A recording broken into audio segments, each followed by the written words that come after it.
我今年80幾，身邊嘅老友，有啲已經唔喺度，有啲仲精神奕奕，日日飲茶旅行味都酸，講起嘢嚟仲中氣十足。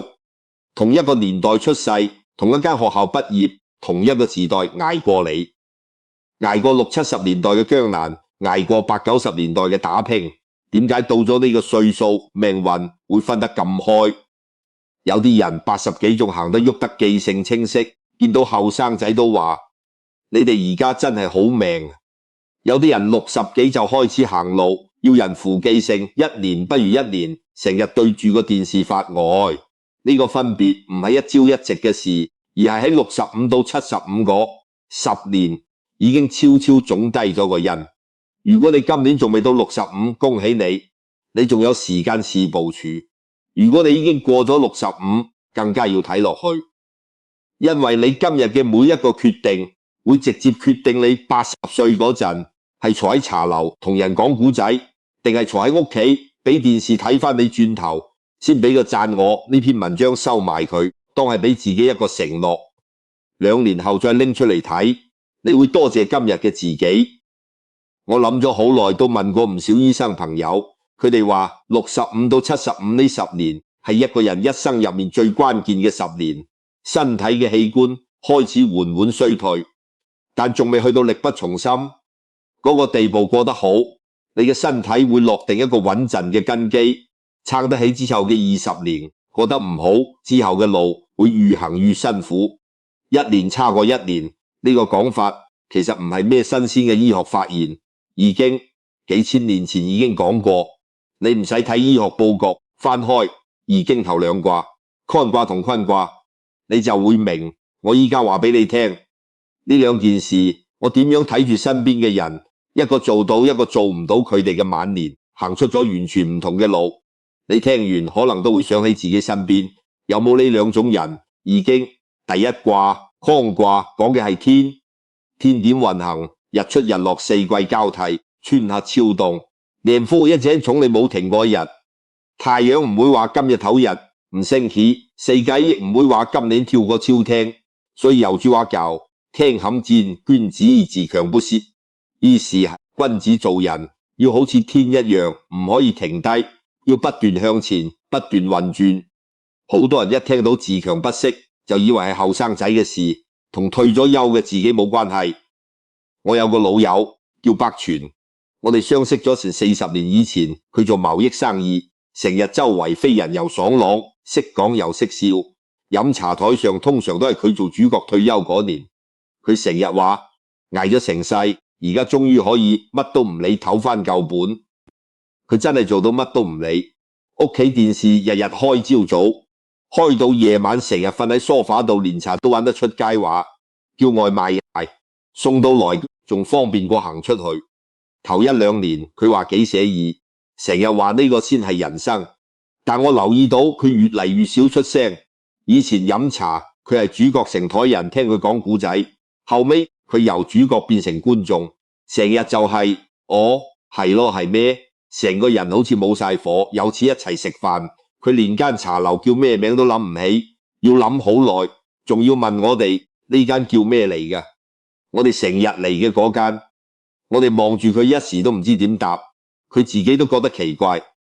執埋眉話，以前呢啲嘢我閉埋眼都記得，而家點解會諗唔起？我冇同佢講穿，但我心裏面明，唔係佢老糊肚咗咁簡單，係佢個天停咗轉。一個人日日對住電視，冇乜社交，冇乜要諗嘅嘢，個腦好似部機器，你唔用佢，佢就慢慢生情。睇到呢度，你望下你身邊嗰個，你老公、你老豆或者你自己，係咪都係日日撳住個燒控，由朝睇到晚？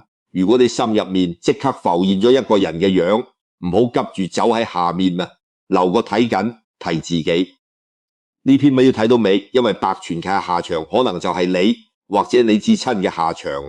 去年白全膝關節做咗手術，術後康復得特別慢，醫生話呢個同佢平時嘅活動量有直接關係，肌肉退化快，體力恢復自然慢。佢躺喺病床度同我講，早知我以前就唔好咁懶。我聽完冇話乜，心裏面諗遲咗講嘅嘢好多時已經追唔返轉頭框掛嘅道理，唔係叫你日日返工，返到60歲之後仲唔肯放手，亦唔係叫你逞強去做啲你身體做唔到嘅事，佢叫你唔好停低你個腦，你嘅生活重心。你可以退休，唔使再打工搵食，但你唔可以將自己嘅日子全部交俾個電視路控。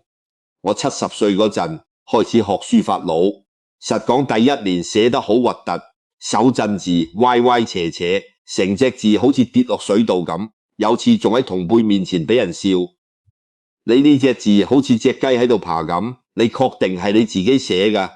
我當時面都紅埋，成晚都唔開心，甚至有一刻諗住乾脆唔學算數。但我後尾諗，我而家已經冇乜嘢要爭要贏，仲驚失禮啲乜？我冇放低支筆，繼續寫，寫到而家10幾年，雖然都未有咩出息，未去到掛喺廳度嗰隻水準，但我識得欣賞自己每一筆嘅進步，個腦好似冇停過轉。我仲加入咗一個行山組，一星期行2次，行到出翻身汗，行到同班老友有偈傾嗰種。我哋班老友有時行到山頂，坐低擔杯茶，傾下養生，傾下子女，傾下天下大事，個個都話行完山，個人成日都精神晒。我留意到，凡係身邊識得喐動、識得學新嘢嘅老友，個人精神都特別爽利，講嘢有火，眼神有光。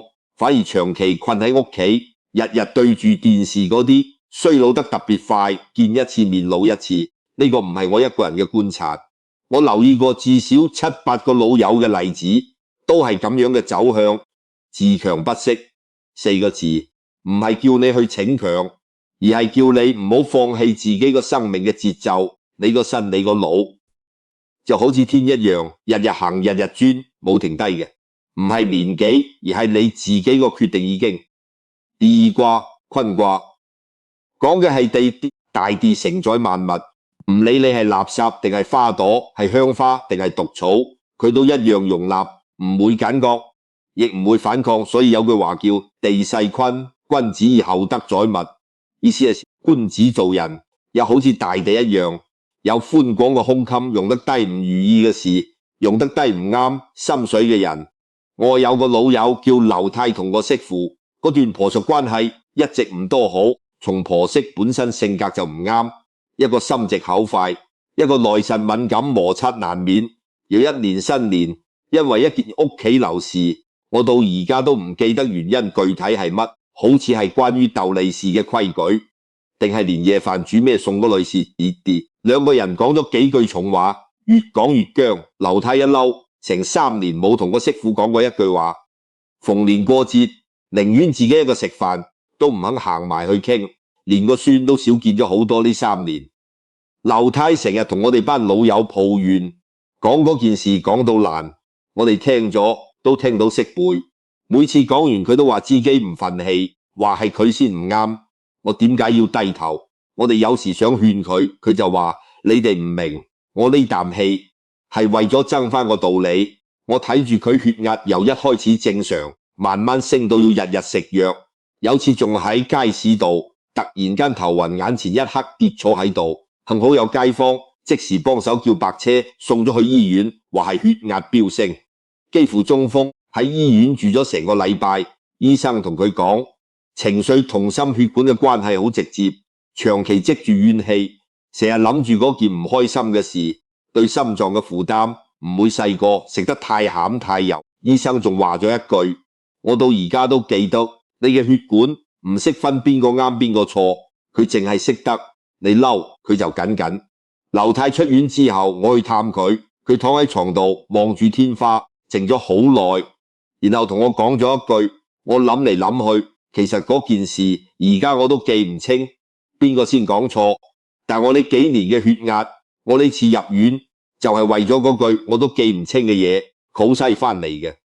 呢句話我聽完心裏面震咗一震，3年嘅怨氣換嚟一次幾乎中風嘅入院，而個導火線嘅內容佢自己都記唔清，呢個代價係咪太大？坤卦教嘅唔係叫你冇原色咁忍讓，而係叫你識得放低，放低嗰啲你自己都記唔清點解要嬲嘅事，放低嗰啲已經對你冇任何好處，淨係喺度麻痹食緊你健康嘅怨氣。大地承載萬物，唔係話大地冇脾氣，而係佢識得將啲嘢慢慢消化翻落去，變成滋養萬物嘅泥土，而唔係將啲嘢放喺表面度，日曬雨淋，越積越臭。我自己都試過類似嘅事。我有個仔，後生嗰陣同我頂過幾次嘴，講過幾句我聽落好唔舒服嘅話，話我老套，跟唔上時代。我曾經有一排見到佢都想擰面，但我後尾諗，我究竟想留翻呢啖氣去到幾時？